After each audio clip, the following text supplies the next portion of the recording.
الحمد للہ الذی کفا وسلام علی عبادہ الذین اصطفی اما بعد فاعوذ باللہ من الشیطان الرجیم بسم اللہ الرحمن الرحیم شرع لکم من الدین ما وصی بہ نوحا والذی اوحینا الیک وما وصینا بہ ابراہیم وموسیٰ وعیسیٰ ان اقیموا الدین ولا تتفرقوا فیہ صدق اللہ العلی العظیم۔ قابل احترام استاد محترم جناب مولانا ولی اللہ سعیدی فلاحی، نائب امیر جماعت اسلامی ہند، محترم مولانا محمد سمیع صاحب، مولانا عبد الواجد قادری صاحب، محترم و مکرم ناظم ضلع سہیل امیر صاحب، اور جناب عبد الرؤف صاحب امیر مقامی شہر فیض پور اور ناظم اجتماع، قابل احترام بزرگوں، دوستوں، عزیز بہنوں اور پیارے بچوں اور بچیوں، السلام علیکم ورحمۃ اللہ وبرکاتہ۔ اقامت دین انبیائی مشن، یہ ایک ایسا عنوان ہے جو یہاں موجود سامعین اور سامعات کے لیے بالکل نیا نہیں ہے۔ یہاں موجود یہ پورا کیڈر اور پورے سامعین اقامت دین کی اصطلاح سے اچھی طرح واقف ہیں،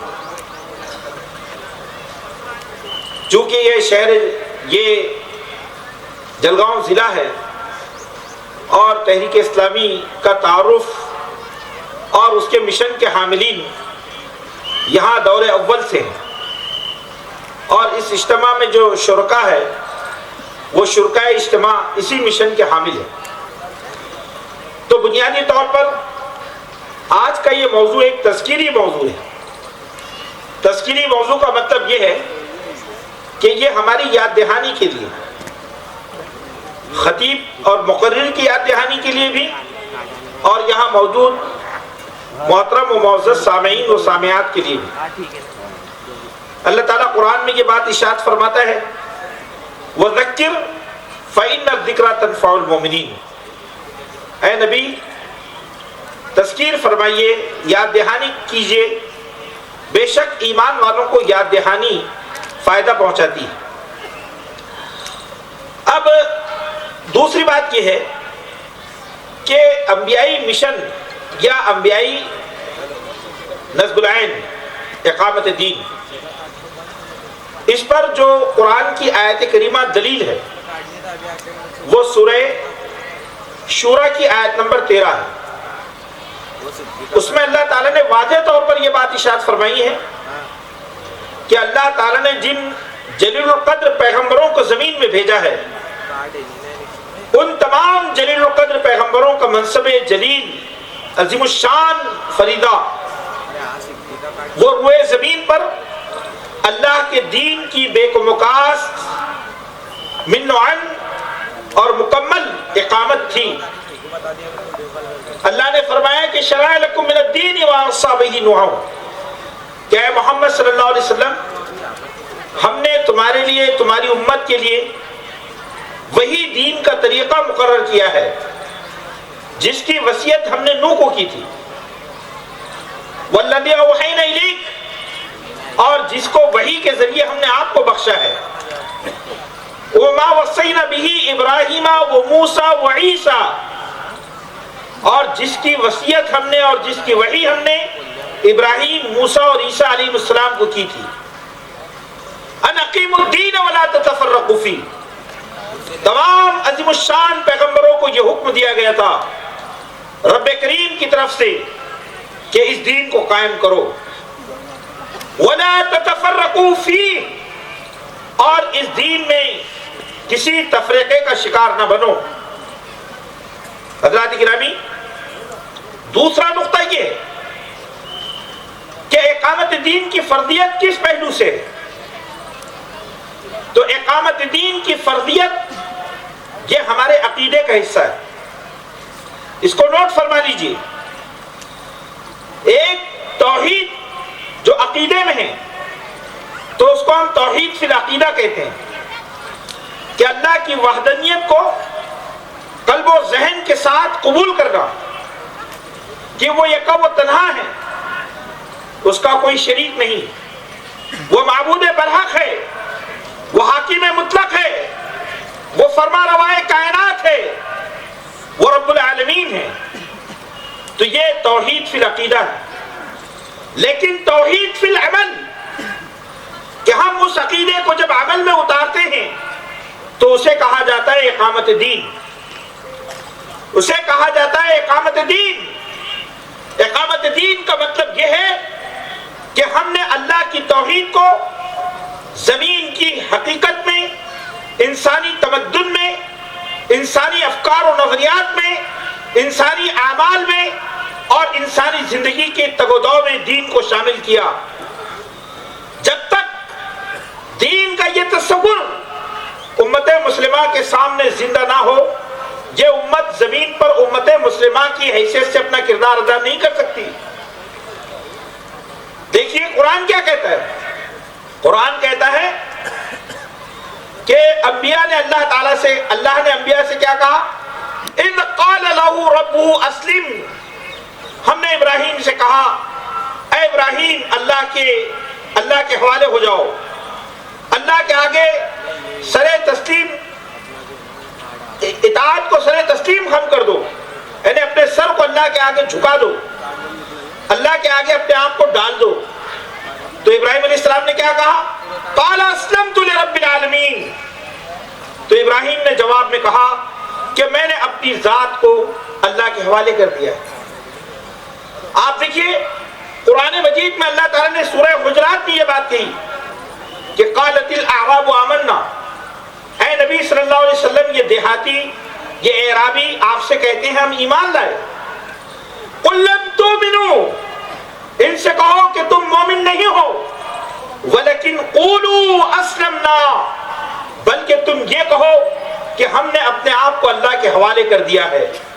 یعنی پوری زندگی تمہارا قلب و ذہن, تمہارے افکار و نظریات, تمہارے اعمال, تمہاری زندگی کے تمام شعبے تم اللہ کے حوالے کر دو. لما يدخل الایمان فی قلوبکم, اور جب تک یہ تمہاری کیفیت نہ ہو ایمان تمہارے دلوں میں داخل نہیں ہوگا. حضرات گرامی, انبیاء علیہ السلام کی اگر ہم تاریخ دیکھیں تو اقامت دین کے عنوان سے انبیاء علیہ السلام کی پوری زندگی ہمارے سامنے روز روشن کی طرح آیا ہے. ہم ابراہیم خلیل اللہ کو دیکھتے ہیں کہ ابراہیم علیہ السلام نے وقت کے نمرود کو چیلنج کیا کہ تو اس کائنات میں حاکم مطلق نہیں ہے, اس کائنات کا رب حقیقی اللہ ہے اور تو اس کا ایک بندہ ہے. وقت کے ظالم اور وقت کے سرکش حکمرانوں کو وقت کے پیغمبروں نے یہ دعوت دی کہ زمین میں اللہ نے تمہیں خدا نہیں بنایا, خدا تو وہ ہے جو کائنات کا خالق و مالک ہے. حضرت موسیٰ علیہ السلام کو دیکھیے, موسیٰ علیہ السلام نے فرعون کے جابرانہ نظام کو چیلنج کیا. حضرت موسیٰ علیہ السلام نے وہ قوم جو فرعون کی غلامی میں ذلت اور رسوائی کی زندگی گزار رہی تھی, حضرت موسیٰ علیہ السلام نے فرعون سے کہا کہ اس قوم کو آزاد کرو. کسی انسان کو یہ حق حاصل نہیں ہے کہ وہ اپنے ہی جیسے انسانوں کو اپنا غلام اور اپنا بندہ بنا کر رکھے. اور وقت کے ظالم سامراج کے خلاف حضرت موسیٰ علیہ السلام کی پوری جدوجہد کو قرآن نے بیان کیا ہے. پھر ہم دیکھتے ہیں کہ ہمارے سامنے حضرت شعیب علیہ السلام ہے. حضرت شعیب علیہ السلام کی دعوت کو دیکھیے کہ شعیب علیہ السلام نے وہ اصحاب مدین جو معاشی ظلم کر رہے تھے, جنہوں نے مادہ پرستی کو فروغ دیا تھا, جو لوگوں کے درمیان معاشی عدل نہیں کر رہے تھے, حضرت شعیب علیہ السلام نے ان کو معاشی عدل کا حکم دیا. اور ان کی وہ تجارت جو لوگوں کا استحصال کرتی تھی, اس تجارت کے خلاف انہیں دعوت دی. ہمارے سامنے حضرت لوط علیہ السلام ہیں. لوط علیہ السلام کی شخصیت کو اگر ہم دیکھتے ہیں تو انہوں نے اپنے زمانے میں رائج فحاشی جو اپنی انتہا کو پہنچ چکی تھی، ہوموسیکسولوجی یا ہوموسیکس جو ان کے پاس پایا جاتا تھا، ہم جنس پرستی، حضرت لوط علیہ السلام نے اس خبیث برائی کو پوری طرح سے ختم کرنے کی دعوت دی. اگر ہم پیغمبروں کی تاریخ کو دیکھیں تو پیغمبر دنیا میں انسانی تمدن کو مکمل طور سے بدلنے کے لیے تشریف لائے. ہمارے رسول محمد صلی اللہ علیہ وسلم نے جو دعوت دی اس پر بھی غور فرمائیے. اللہ کے رسول نے مدینے میں دعوت دی، دین کامل کی دعوت دی. وہ دعوت جو مدینے میں دی گئی وہیں پر یہ آیات نازل ہوئی جن کا ذکر میں نے ابھی آپ کے سامنے کیا ہے. کیا کہا گیا کہ اللہ نے تمہارے لیے دین کا وہی طریقہ مقرر کیا ہے جس کی وصیت اللہ تعالیٰ نے حضرت نوح کو کی تھی، اور جس کو اے نبی ہم نے وحی کے ذریعے آپ کو عطا فرمایا، اور جس کی وصیت اللہ نے ابراہیم، موسیٰ و عیسیٰ علیہ السلام کو کی تھی. تو یہ بات کب کہی گئی؟ یہ بات مکی زندگی میں اللہ کے رسول صلی اللہ علیہ وسلم کو کہی گئی، جب اللہ کے رسول دین کی دعوت کے بہت مشکل ترین دور سے گزر رہے تھے. چند نفوس قدسیہ آپ پر ایمان لائے تھے، لیکن ہم دیکھتے ہیں کہ جیسے ہی نبی پاک صلی اللہ علیہ وسلم مدینہ میں پہنچے اور مدینہ میں آپ کو ایک اسلامی ریاست، ایک اسلامی معاشرے کے قیام کا موقع ملا. ہمارے نبی نے 10 سالہ زندگی میں اقامت دین کی پوری تصویر کہ دین کیسا ہوتا ہے مدینے کی گلیوں میں چلتا پھرتا دکھا دیا. چلتا پھرتا مدینے میں دین اللہ کے رسول نے پیش کیا.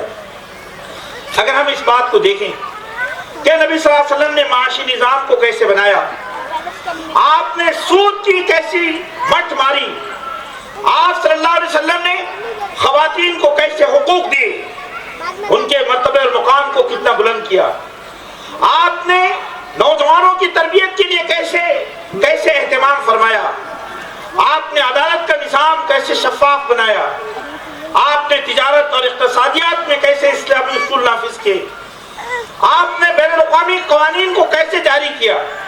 حضرات گرامی، اللہ کے رسول صلی اللہ علیہ وسلم کی جو مدنی سوسائٹی ہے وہ اقامت دین کا ایک عملی مجسم ہے، اقامت دین کی ایک عملی تصویر ہے، اور اس کے بغیر دین اسلام کی معنویت دنیا کے سامنے نہیں آ سکتی. جماعت اسلامی یہ واعظین کی جماعت نہیں ہے. جماعت اسلامی دراصل دین کے محدود تصور کو ہٹانا چاہتی ہے، اور دین کا وہ خالص تصور جو قرآن پیش کرتا ہے کہ انسانی تمدن کی مکمل آبیاری اللہ کے اصولوں کے مطابق ہو، یہ دراصل جماعت کا نصب العین ہے، اور اسی میں انسانیت کی نجات ہے، اور اسی میں امت مسلمہ کی بھی نجات ہے. دیکھیے، اس سلسلے میں ہمیں یہ بات کو سمجھنا چاہیے کہ آج ہمارا سب سے بڑا مسئلہ کیا ہے. امت مسلمہ کے زوال کا سب سے بڑا سبب یہ ہے کہ اس امت نے دین اسلام کو ایک مذہب سمجھ لیا ہے. مذہب چند عبادتی تعبدی نظام کا نام ہوتا ہے. دین اسلام مذہب نہیں ہے، مذہب اس میں شامل ہے، لیکن دین اسلام دراصل زندگی کا وہ کامل نظام زندگی ہے، کامل نظام ہے کہ جس نے زندگی کو مکمل طور سے تبدیل کیا ہے. اب اگر ہم اس کو دیکھیں تو ابھی آپ کے سامنے یہ بات آئی ہے کہ اسلامی تعلیمات وہ فرد سے شروع ہوتی ہے، فرد کو ڈیولپ کرتی ہے، ذہن کو بدلتی ہے، معاشرے کی تعمیر کرتی ہے، اور ریاست کی تشکیل تک اس کا سفر جاری رہتا ہے. اور اس میں کئی مرحلے ہیں، لیکن یہ اجتماعی نظام کو قائم کرنا یہ دراصل اقامت دین کا اصل ہدف ہے. آج ہم اس بات کو دیکھتے ہیں کہ آج ہمارے سامنے اقامت دین کے تعلق سے الگ الگ قسم کے تصورات پائے جاتے ہیں. ہم یہ کہتے ہیں نماز پڑھنا یہ بھی تو دین ہے، بلا شبہ نماز پڑھنا دین ہے، اور نماز سکھانا یہ بھی دین ہے. نماز سکھانا، روزہ رکھنا، روزہ سکھانا، حج، یہ تمام اقامت دین کے حصے ہیں. لیکن یہ دین کامل نہیں ہے، یہ دین کے اجزاء لازمہ ہیں۔ دین کامل یہ ہے کہ وحدت نظام کہ پوری انسانی زندگی خدا کے حکم کی تابع ہو جائے۔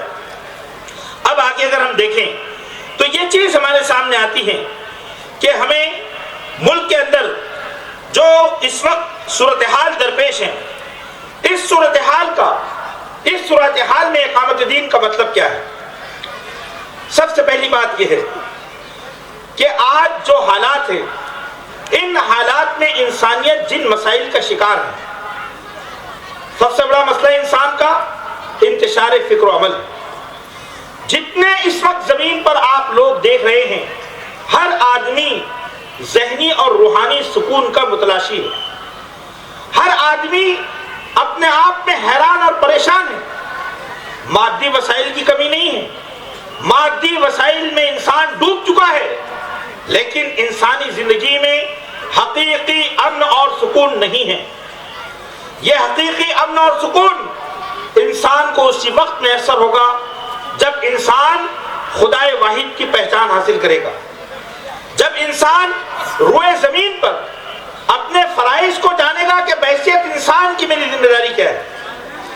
یہ معمولی تصور زندگی نہیں ہے، یہ عظیم الشان تصور زندگی ہے۔ تو تبدیلی کا آغاز اور انقلاب کا آغاز وہ ہماری دعوت سے ہوگا۔ دعوت کیسی؟ کلی دعوت۔ سب سے پہلے مسلمانوں کو یہ سمجھنا ہوگا، تحریک اسلامی کے کارکنان کو، تحریک اسلامی کے ارکان کو اس بات کا مکمل شعور ہونا چاہیے کہ جاہلیت کیا ہے، جاہلیت جدیدہ کیا ہے۔ جدید جاہلیت میں کیا ہے؟ سیکولرزم ہے، لا مذہبیت۔ جدید جاہلیت میں کیا ہے؟ لبرلزم ہے، بے مہار آزادی کہ آدمی اپنے نفس کو اپنا خدا سمجھے۔ بابر عیش کوش کے عالم دوبارہ نیز، اے آدمی، اے لوگوں، خوب عیش کر لو، اب یہ دنیا دوبارہ ہونے والی نہیں ہے۔ نفس پرستی، اباحیت پرستی، خود پرستی، یہ جو ہے جدید نظریات ہیں۔ آج آپ دیکھیں کہ ہماری جو نسلیں ہیں، یہ نسلیں جیسے ہی سوشل میڈیا کے ٹچ میں آئی ہے تو ڈیجیٹل میڈیا نے، سوشل میڈیا نے ہماری نسلوں پر غیر معمولی بدترین اثرات ڈالے ہیں۔ ان اثرات میں یہ چیز شامل ہے کہ لوگوں کے سوچنے کے زاویے بدل رہے ہیں۔ ایسے حالات میں اقامت دین کے جو حاملین ہیں، انہیں شیطانی نظریات کو اور انہیں خدا بیزار اس تمدن کو پوری طرح سمجھنا ہوگا تاکہ وہ اس پہ ضرب کاری لگا سکے، ضرب کاری لگا سکے۔ یہ خدا فراموشی، یہ خود پرستی اور یہ دنیا کے اندر لہو لہب کا ایک کلچر جو تیزی سے فروغ پا رہا ہے، اس کلچر پر ہمیں تیزی کے ساتھ اس پر جو ہے اس کی گرفت کی ضرورت ہے۔ تو اقامت دین میں یہ چیز شامل ہے کہ ہم باطل افکار کو چیلنج کریں اور پورے دلائل کی روشنی میں یہ بتائیں کہ یہ باطل افکار انسانیت کے لیے راہ نجات نہیں بلکہ انسانیت کو ہلاک کرنے والی ہے۔ دین اسلام کی کم حق و دعوت، یہ ہمارا پہلا کام ہے۔ دوسرا کام کیا ہے؟ دوسرا کام ہے دعوتی جدوجہد کو منظم طریقے سے کرنا۔ یاد رکھیے، دعوت و تبلیغ کا کام، اقامت دین کا کام، یہ ڈسپلن چاہتا ہے، یہ تنظیم چاہتا ہے۔ اگر اقامت دین کے اس عظیم الشان مشن میں کوئی فرد یہ سمجھتا ہے کہ اسے تنظیم کی ضرورت نہیں ہے تو گویا اس نے اسلام کو جانا ہی نہیں ہے۔ حضرت عمر فاروق رضی اللہ تعالیٰ عنہ نے یہ بات ارشاد فرمائی، لا اسلام الا بالجماع، کہ اسلام جماعت کے بغیر نہیں ہے۔ اللہ کے رسول صلی اللہ علیہ وسلم نے فرمایا، ید اللہ علی الجماع، اللہ کا ہاتھ جماعت پر ہے، علیکم بالجماع وإیاکم بالفرقہ۔ کیوں؟ کیونکہ اقامت دین کی عظیم جدوجہد تنظیم کا مطالبہ کرتی ہے۔ نبی پاک صلی اللہ علیہ وسلم نے صحابہ کرام کو صرف دعوت دین نہیں دیا، آپ نے صحابہ کرام کی تنظیم فرمائی، ایسی منظم تنظیم کہ جو شیشہ پلائی ہوئی دیوار تھی۔ ان اللہ یحب الذین یقاتلون فی سبیلہ صفا کانہم بنیان مرصوص، کہ بے شک محبت فرماتا ہے جو اللہ کی راہ میں جدوجہد کرتے ہیں ایسے گویا وہ شیشہ پلائی ہوئی دیوار ہو۔ تو یہ بات ہمیں سمجھنا چاہیے کہ انبیاء علیہ السلام نے کبھی صرف دعوت نہیں دی، بلکہ جو دعوت کے حاملین تھے، جنہوں نے اس دعوت کو دل کے ساتھ قبول کیا، انبیاء نے ان انسانوں کو تنظیم میں پرویا، تنظیم میں ان کو جوڑا۔ پھر اس کے بعد میں تیسری جو چیز ہمارے سامنے آتی ہے انبیائی مشن کے واسطے سے، وہ یہ ہے کہ دعوت وہ دراصل اقامت دین وہ فرد کی ذات سے نمودار ہو۔ جو فرد اقامت دین کا داعی ہو، اس کی شخصیت اس کے دین کی آئینہ دار ہو، اس کے اخلاق، اس کے کردار، اس کے معاملات اس کے دین کی ترجمانی کرتے ہو۔ ابھی آپ کے سامنے یہ بات آئی ہے کہ یہ بات کسی کو نہیں معلوم کہ مومن قاری نظر آتا ہے، حقیقت میں ہے قرآن۔ یعنی کہ مومن جو مومن ہے کہ دین اس میں جو تبدیلی لاتا ہے، وہ تبدیلی اقامت دین کے حاملین میں پیدا ہونی چاہیے۔ اگر ہم لوگ انبیائی مشن کے حامل ہیں لیکن ہماری زندگی ہماری دعوت کے خلاف ہے، تو ہم خدا کی رحمت کے بجائے خدا کے غضب کا شکار بن جائیں گے۔ اللہ تعالیٰ نے قرآن میں یہ بات کہی ہے کہ یا ایھا الذین آمنوا لما تقولون ما لا تفعلون کبر مقتا عند اللہ ان تقولوا ما لا تفعلون۔ اے لوگوں جو ایمان لائے ہو، تم وہ بات کہتے کیوں ہو جو کرتے نہیں ہو؟ یہ چیز اللہ کو غضبناک بنا دیتی ہے، غصے میں لاتی ہے کہ تم قول و فعل کے تضاد کا شکار بنو۔ تو تحریک اسلامی کے لیے لازم ہے کہ ان کے گھر، ان کی تجارت، ان کی معیشت، ان کے معاملات وہ دین کے آئینہ دار ہو۔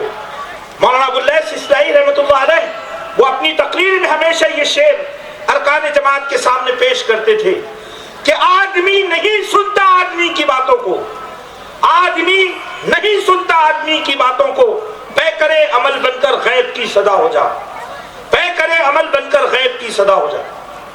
حضرات گرامی، تو یہ جو تیسری چیز ہے کہ دعوت کردار کے ذریعے ہو۔ پھر اس کے بعد میں ہم اگر اس بات کو دیکھیں کہ امت مسلمہ، یہ جو امت ہے، اس امت کو اقامت دین کے مشن کا احساس اور شعور دلایا جائے۔ امت سازی، یہ جو امت ہے، اس امت کی مانیت زمین میں اسی وقت ہے جب یہ زمین میں اللہ کی جماعت بنے۔ امت مسلمہ کے معاشرے، اس کا سماج، اس کی گلیاں، اس کے محلے، اس کی بستیاں، یہ تمام کے تمام یہ اقامت دین کے شعور سے آراستہ ہو۔